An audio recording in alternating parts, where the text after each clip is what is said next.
Hey everybody, this is Sean Overton with OneStepRemove.com, and today I'm talking with Batur Asmozoglu. That's good. All right, yeah, I was worried about butchering that. Not exactly a common name, but Batur is Turkish, and I'm here in Istanbul. I've been working with him for the past month, and I've been working on the same project as he is, but we come from totally different backgrounds. So obviously I run One Step Removed. I'm a programming and algo company, and Batur's background is that he's worked at every major bank that you've heard of. Credit Suisse, Deutsche Bank, HSBC, and everything that he's done in those banks is he's done FX trading. So he's made markets, he takes positions for the bank, and the great thing about this month is I've learned a ton of what it actually is like to be in the center of the Forex world.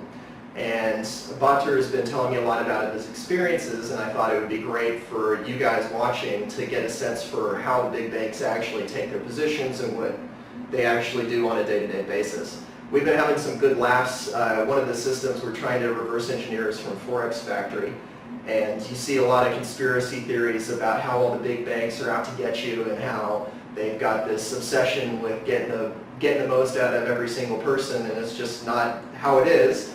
And I'm really technologically oriented, so my big view of the banks was that they're super sophisticated and they've got this great knowledge and information and scientific method for why they do things, and that's not the case either. And I've learned that. Not really. And I've learned that from talking to Batur for the last couple of months. So I just wanted to ask him a couple of questions to get a feel for what it's like, and then we'll go through it. I don't know exactly how long the video is going to last, but it'll probably be about 20 or 30 minutes. So Batur, thanks for agreeing to be on camera. No problem. So you started out working as a trader for a private client here in Turkey. That's correct. I started managing money for one of the local billionaires and then moved on to a fund management house in Turkey. And then moved to HSBC, Credit Suisse and Deutsche in that order, managing FX positions and local currency bonds mostly. What I did was mostly emerging markets FX trading, but I have done some euro-dollar and I have done some Aussie as well. Okay, so you just stumbled into working for a billionaire. Well, it's kind of, we are from the same school, so that kind of helped. But they were basically looking for some young people who they could teach what they wanted to do with. Okay. We had this one guy who was an ex-Deutsche trader. He actually built the whole system up from the ground, so I was one of the recruited ones from the school. Very nice. And when you got your experience in the banks and you started working, how do they actually train traders? Like when you're an institutional trader, what do they do to teach you? Well, most people think banks are very sophisticated and they have plans for everything. The reality is, especially the London investment banking, is actually not sophisticated at all. The people themselves are sophisticated. They come from good schools and strong backgrounds. However, the banks have invested very little money since the 80s and the 90s in infrastructure and software development. So most of the software is from 80s. Even Reuters today was made in 75, I think. Okay. Reuters is probably one of the biggest FX platforms in the world, by the way. The banks themselves don't really invest much into the people either because the turnover is very huge. They don't really know who's going to lead when. So basically you're pretty much alone with your instincts and your gut feelings. But there are ways to learn from the older generations. They are usually there to be a mentor, try to teach you stuff, but there is really no sophisticated way of raising a good trader from the ground up. So you've talked a lot about the lifestyle and the pressures of working in London as a trader, and you just mentioned the high turnover. And you've also mentioned a lot of the star traders go to hedge funds. Is that all the turnover, or how many people wash out? Well, basically, let's say 10 people start up this X investment bank in London at some point.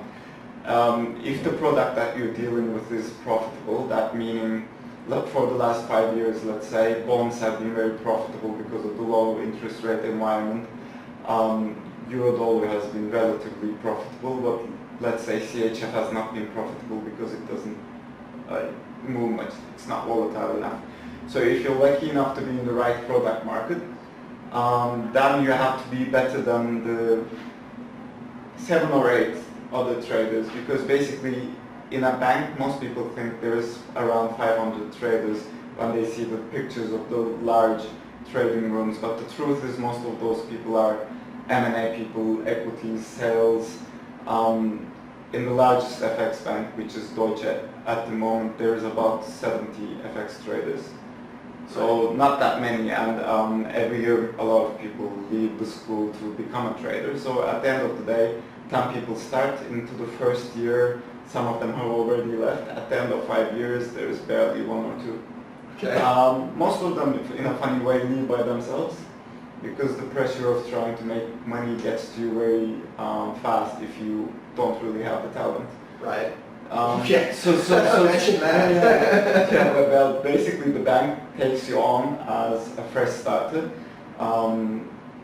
What's different than most people would expect is they want you to start making money right away.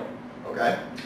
In a small way, maybe with help from other people, but they really don't give you 6 months to get a hold of yourself and learn about the place or anything. So if you're lucky enough to have the guts to try this, and if you're lucky enough to get the right trades done at the right time, you might have a 6-month start. Okay. But I mean, personally, I'm guessing there is more luck in play there than real knowledge, because first 6 months, if things go bad, sometimes it's just well luck. Okay. And I noticed that a lot of the positions that you talked about, not just for yourself, but for all bank traders really, is not this crazy intraday technical analysis with a mechanical system. It's the exact opposite of that. The truth is, about while I was trading at the bank, I've seen very little technical analysis at all.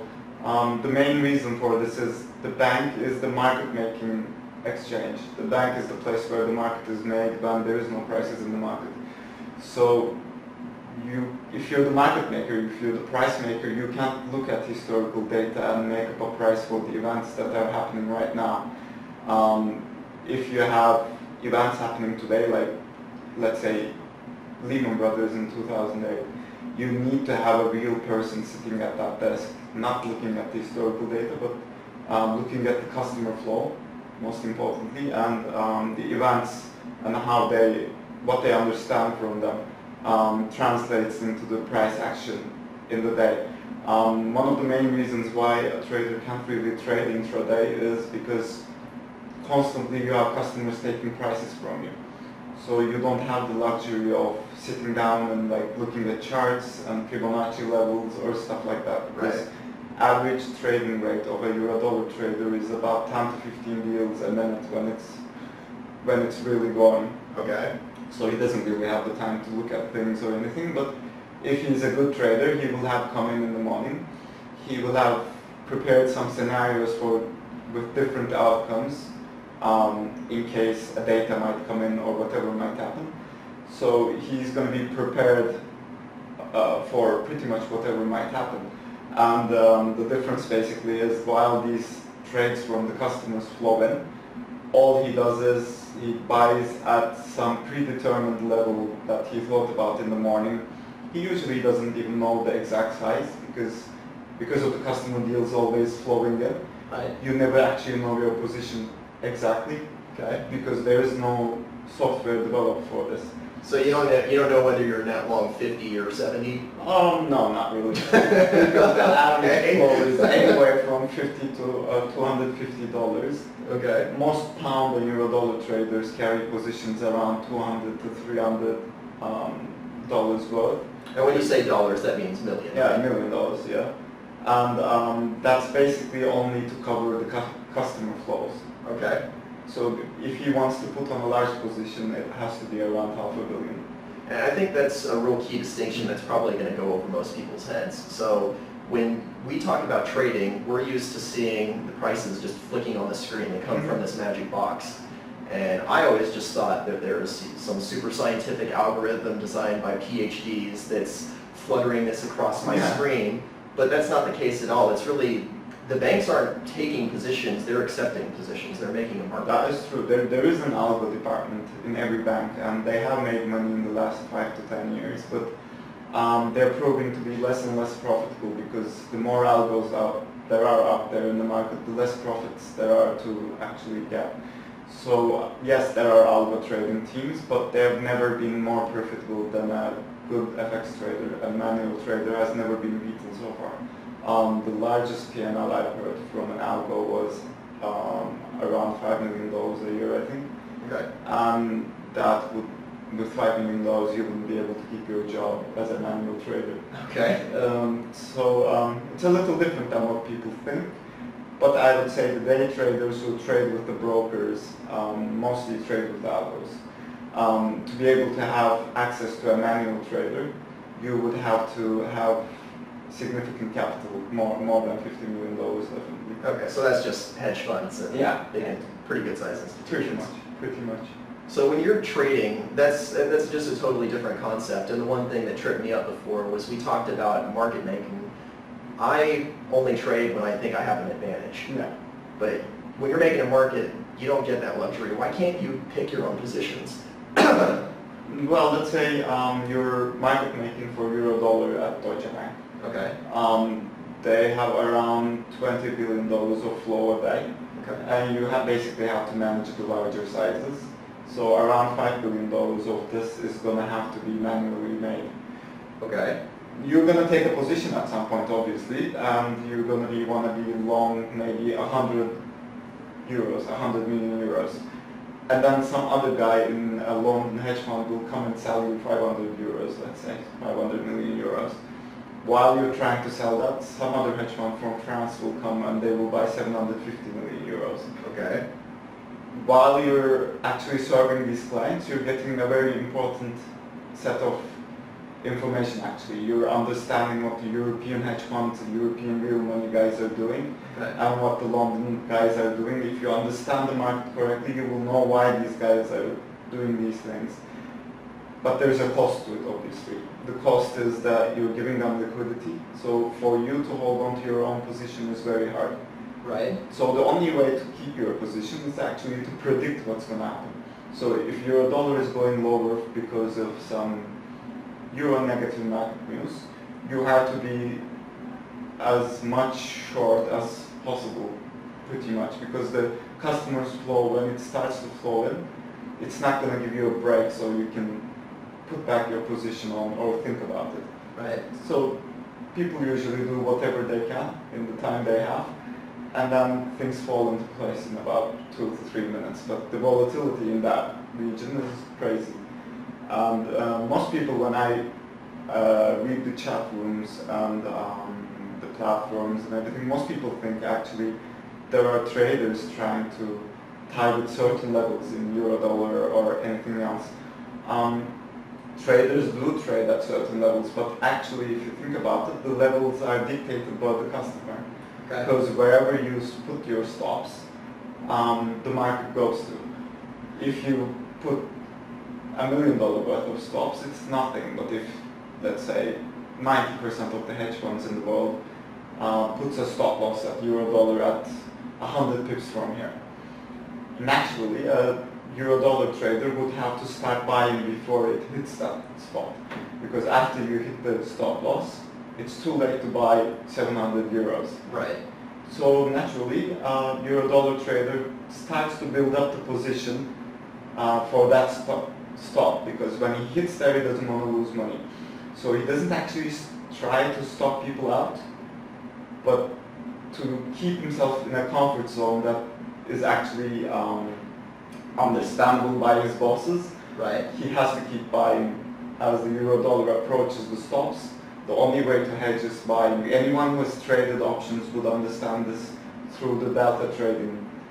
If you have options and if you want to hedge it, as the price moves, you have to sell and buy to hedge your positions. It's exactly the same thing. So the closer you get to the order, the more of the order you have to close.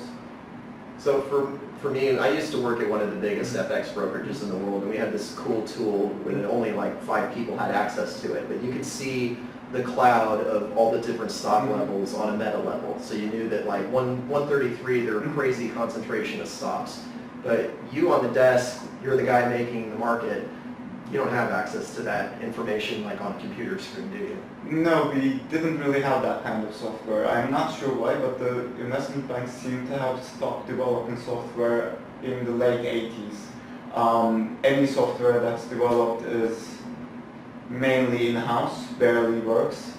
And emerging markets in investment banks, for example, have started in the last 10-15 years really. Most of the bonds pricing and most of the even options pricing still runs on Excel. Okay, so it's just Microsoft Excel, same thing you get. As crazy as that sounds, because of the complexity of the matters and because the products keep changing faster than the projects, right? It's impossible for an investment bank to actually come up with a software without actually shutting down business first. Okay.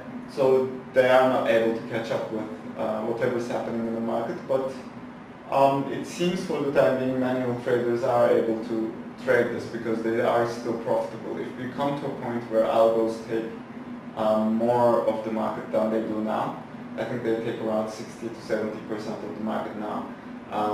But if they become larger, then it could be problematic for manual traders. But the real advantage of a manual trader is you never get a ticket for $1 million or $2 million. Your tickets are 250, 500, or any size like that. So you don't get 100,000 tickets a day like algo does. Right. Yeah, because if you put through a ticket for 500 million on an electronic platform, it's just going to go nuts. Probably. Yeah. Yeah. So with the one thing that interests me is when we were talking about the stops, how do you actually know where the stops are? You don't have the software.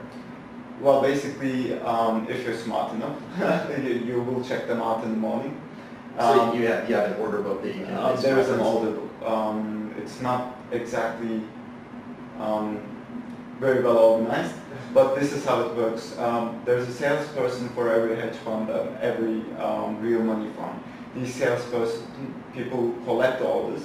Okay. There's an order book where they put in all the orders, but these orders won't get executed automatically. It's not that developed. Okay. But as the market comes close to the order levels, this salesperson will get up and come closer to you. The closer the order is, the closer the salesperson. So they will remind you. So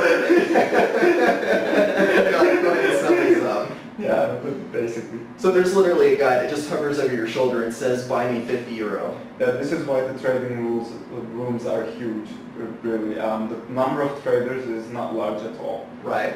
In a place like Forex Bank, it's 5 people. So you just have a bunch of vultures wanting to get their commissions, make sure the client gets their bill. Exactly, that's very well said. Okay, and the other thing I wanted to ask you about is I know you made markets for emerging market currencies. How do you decide things like is there a spread in your head, or is it just I'll sell you lira for this much? Well, there is a spread, but spread, unfortunately, is mostly decided by competition. Okay. The more banks do the same business, the tighter the spread. So when I started doing dollar Turkey and dollar rand, spreads were about 5 times what they are now. Okay. But at that point, only 5 banks traded in dollar Turkey. Now there are about 55 banks worldwide who trade in dollar Turkey, and the spreads have fallen to almost euro-dollar like levels. Right. So I guess it's the market condition that really tells you what the spread might be. But the competition is so fierce these days, and banks really are having trouble keeping customers. Spreads are mostly decided by competition. Most of the time it doesn't make sense. Most of the time you lose money on the trades you do. This probably sounds very funny to most people outside banking because as far as I can see, everyone thinks the banks keep making money from every customer trade. Right. In FX, about 75% of the deals actually lose money. Okay. As soon as they trade, because they get very tight spreads from you. Right. Let's say in 750 euro dollar, it's very hard to get out of your position very fast. Okay. And what you make money from is not the deal itself, but the understanding of the market that comes with it. So Okay. if somebody buys $1 billion from you, the likelihood of you thinking that euro will go higher at the right time increases significantly. And if you have the larger size of trading positions, you can easily make up the money that you've just lost to the client. Okay, so you're basically trading a small loss for the information of where you think the market will go. Yeah. So, and how are you doing that when you're making a market? Because you don't have control over the situation. Well, you don't really have control over the situation, but you know fundamentally what might happen in the market. Okay. So if I think, let's say, these days emerging markets are trading very weak, so basically dollar Turkey, dollar Rand, dollar Mex, everything is going higher. So you don't really need to be that smart to keep buy dollars at every dip. So when customers ask you for prices, basically what you do is you try to buy dollars as much as you can in the dips. Okay. And if some customers come and buy it from you, you pretty much replace it from the market. So how do you get customers to buy it from you? Are you getting really aggressive about selling them dollars or buying them dollars? Or? Well, you can't really do much. The trader only executes the trades and keeps track of the positions. You really don't have much time for anything else. Basically what happens is salespeople come over to you every morning. Okay. They take your ideas on the market and what might happen. Okay. If you have solid trade ideas, they take these ideas to their clients, which are hedge funds and real money guys. Okay. If these funds actually like the trade ideas, they will do this trade with you. Okay. And if you're smart enough to have the right trade idea, hopefully you put on the position, so when these guys come to trade with you, you can give them a tight spread, and when they buy the dollars from you, let's say you're trading in these days, you'll still have enough dollars to make money on your own. Okay. And how does that work incentive-wise? Because if you as the trader, you're taking on the market risk from those clients, but you're also giving them the advice. Well, it's the job of the trader to come up with a trading idea and make money from it. Basically, at the hedge funds, people are traders as well. Right. They're the better ones. Why is that? Well, when you first start a bank, you're basically getting paid 3 to 5% of your profits. Okay. So if you make $10 million for the bank, you take home about 5% of it before taxes. In a hedge fund, that's about 20%. Okay. So a guy who's been trading well in a bank for about 5 years, and well meaning exceptionally well, is recruited by hedge funds quite easily. Okay. In the first 10 years or so, most very good people are taken over by hedge funds. So there's kind of a tier system. If you work for a hedge fund, you're probably like an all-star, but if you're well, there's all kinds of hedge funds. I'm talking about the larger, better ones. Sure. But, yeah, there's a lot of. I talk to people that are starting hedge funds, and they're not. No, there are just too many hedge funds. I'm talking about the ones that are over a few $1 billion in assets under management. Sure.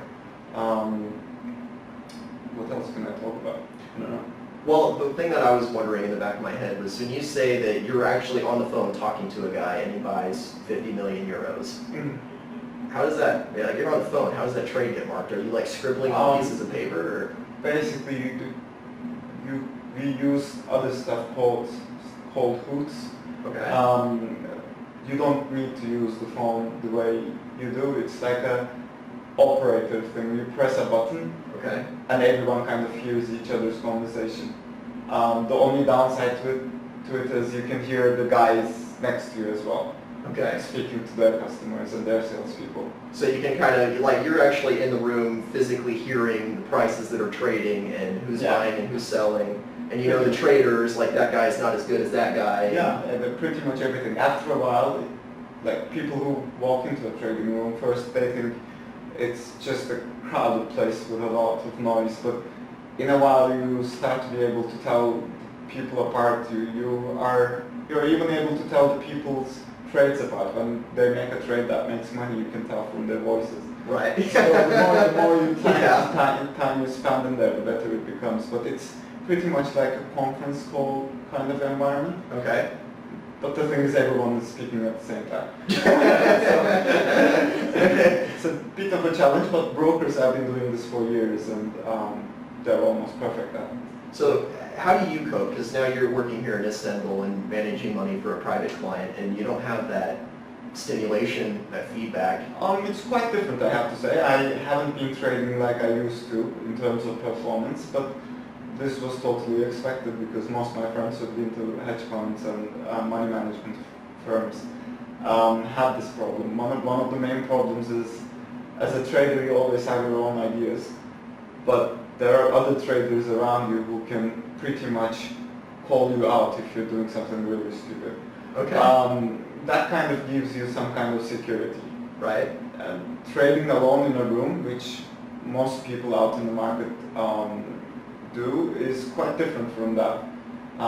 Actually seeing the euro-dollar trader making or losing money next to you tells you a lot about the market situation right now, and it makes trading in emerging markets much easier.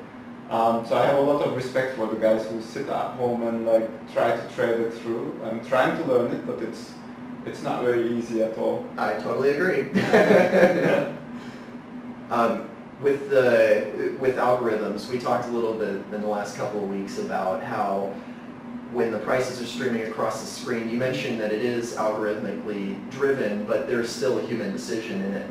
And you told me something about there's like one really important guy in the bank that decides that the euro dollar is going to 131 today, and then they do something with the algorithm and stuff happens. Can you explain more about that? Well, we built up the algo platform for emerging markets FX, and that's where I got most of my experience, but I've never run it. But the way I see it is you have to have a fundamental idea of where the currencies are going. Algorithms are very good at range trading or maybe even breakouts, but they can't really tell you anything from the news flow or the fundamental information. So basically you need a very experienced trader to tell the algo, well, not tell the algo maybe, but to help the algo get a bias. Okay. After the algo gets that bias, it can trade around it. So basically in an algo team what you have is a strategist who's probably a 20-something-year-old trader. But 20 years of experience? 20 years okay, of experience. Yeah, not 20. No, not 20 years old. Who's not trading in the daily market anymore, okay, but maybe writing strategy pieces. And then there's a bunch of PhDs basically trying to set up the algo. The thing about the algos is they evolve on a daily basis, so it's never done. These guys are always working on something, trying to adjust to the market conditions at the time. But basically the strategist makes out a call, like if he thinks the dollar is going to gain ground against the euro, he makes this call, and he makes another call in terms of volatility. He might say it's going to take a while, so whatever algo you're building, it should be a trending lower type of algo. And then the mathematicians get into it and try to derive something that actually makes money. Or if it's a case like 2008, the strategist might just come up with the idea of shutting down the algo. Okay. This has happened before. Okay. The point of algo trading is not to be in a position at any given time. Most of the time algos are in a position. Right. All the time in the day. But in cases like 2008 where volatility is unpredictable, sometimes the best option is just to turn it off. Okay, so you're making a market. What happens? Like if you're the big strategist and you decide, okay, let's shut the algo off, the bank can't just stop making a market. You're going to have an angry floor of salespeople. So that what is do you do? true. Manual trading takes more of the weight in that case. The algo is never 100% shut down, but there's a lot of different things you can play around with. You can play around with the spreads Okay. you give out from the algo that restricts customer trading up to a point. So there's like a big red button that says big spread or something like that? There is actually. Is it really? There's a panic button that widens the spreads, and it's quite useful. I've used it quite a few times. You can make the price feed faster than it is right now. In an algo, the most desirable thing for a hedge fund customer is the pace of the price feed. They don't want the price to change every millisecond because it makes it very hard for them to trade. But if the volatility is going high, you just have to make it trade at a much faster pace. That's one of the solutions. the basic main solution is to give the responsibility to a manual trader at the end of the day, because algos break down at times of unpredicted events. Right. So you guys are kind of like on the floor, and you're like the crisis team. The algo does the routine donkey work, Yeah. and you guys handle the...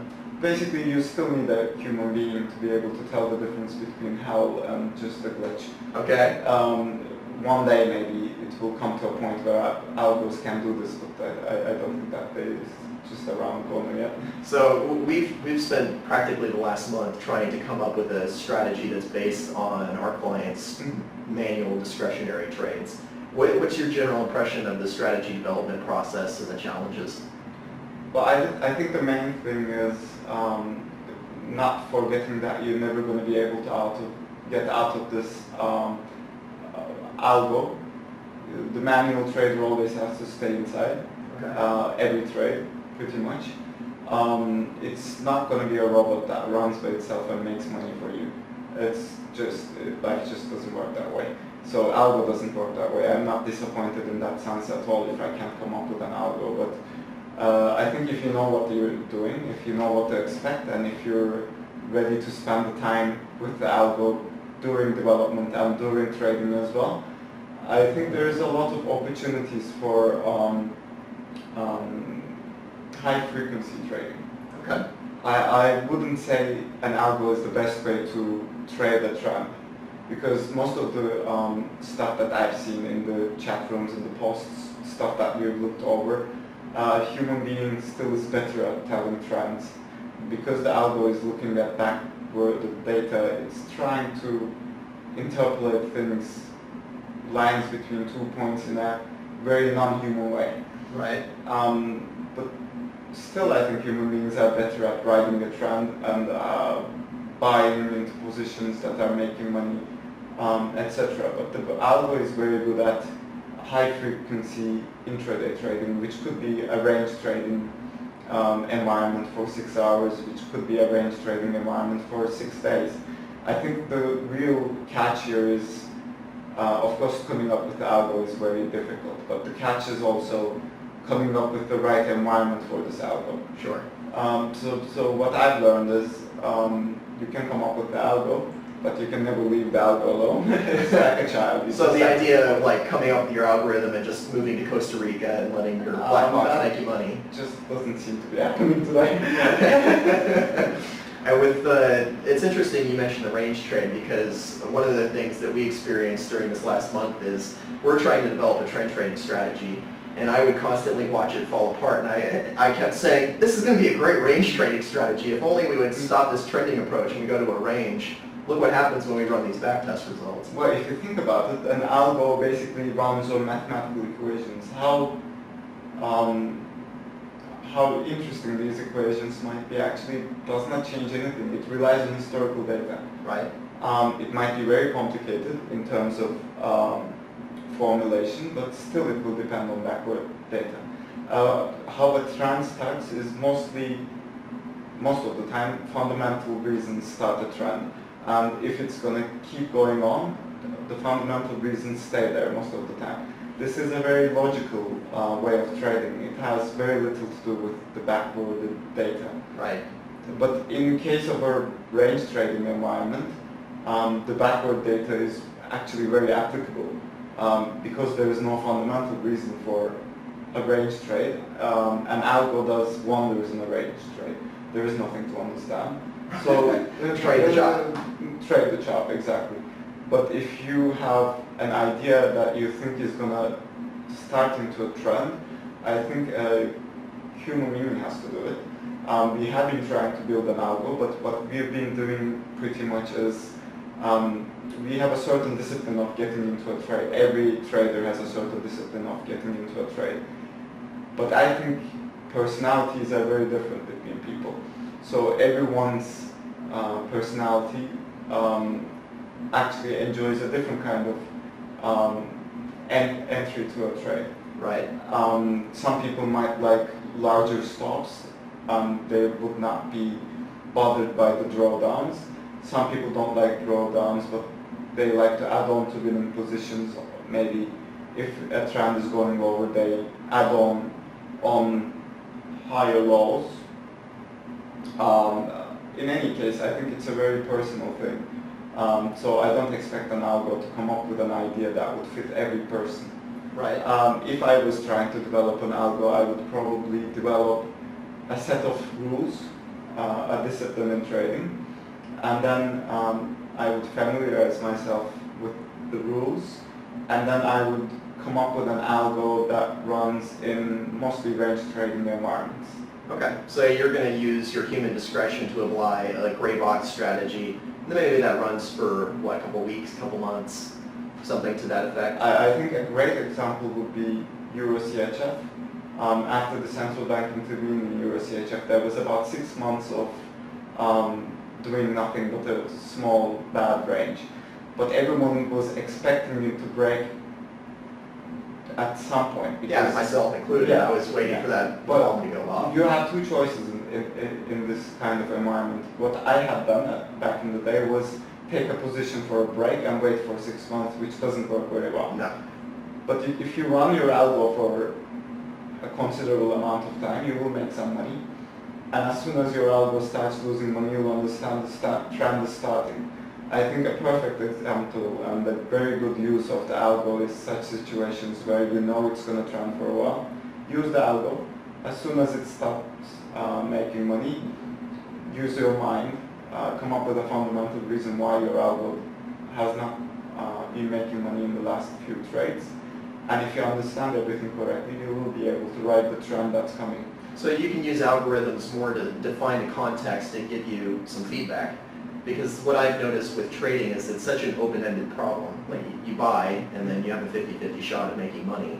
And getting the feedback of, well, did I make money because I'm good? Or did I make money because I got lucky? So, yeah, I mean, a lot of people have trouble actually learning, am I doing something right? Am I on just a lucky streak? Am I on a bad streak? But by doing things like setting algorithms to define context, it gives you a defined problem, so you start to analyze why it's behaving a certain way. That's very true. Unfortunately, most people, due to psychological reasons, they tend to overestimate themselves. The more money you make, the more you overestimate yourself, and it is the same for everyone. Sure. Algo kind of gets in front of that and hopefully helps you handle the situation a little more logically. Okay, awesome. And you want to tell everybody about the newsletter that you're starting? Well, I have started a new website, Windows Capital. It's going to come online in a few days, where I will provide people with market information. The main difference from the platforms right now would be I will use the same kind of stuff that I would be sending to hedge funds in a bank environment. I will actually send trade ideas out, and when they don't work out, I will send out fundamental reasons, which I think the industry is lacking right now. There's so many traders out there who trade through platforms that go through smaller brokerage companies. They actually have great opportunities to talk to each other, which they do, but they don't really get the fundamental support from anyone like banks. Right. Because I guess mainly the reason is the individual customer is too small for a bank to cater to. But I guess my website will be helpful in that sense to guide people somewhat in fundamental ways of the markets. Even if my views are wrong, that could be used as a trade idea as well. Sure. As long as you take a view, I think it's helpful. Awesome. Well, thanks for joining us today, and thank you guys for listening. Again, my name is Sean Overton, and the website is www.onestepremove.com.